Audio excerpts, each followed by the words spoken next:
Alright guys, today I'm going to be showing you how to tie my favorite tie knot, the double four-in-hand. Now a double four-in-hand is exactly like your simple and classic four-in-hand knot, except it's got one extra loop around, which means you have to start with the wide end of the tie a lot longer than the narrow end. So step one is to cross the wide end over the narrow end, then bring the wide end behind and wrap it around. Now as you make this first loop, it's important that you keep your finger inside of the wrap.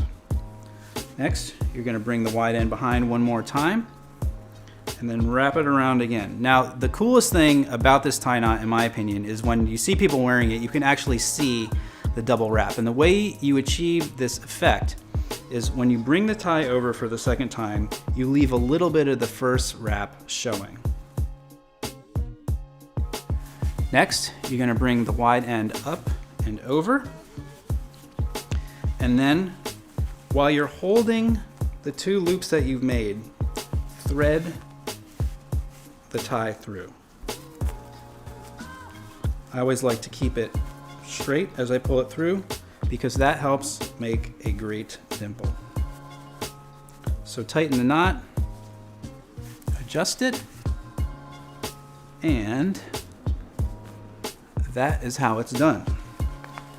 Now one thing that I like to do with the double four-in-hand is to take the narrow end and give it a little tug so it peeks out from behind the wide end.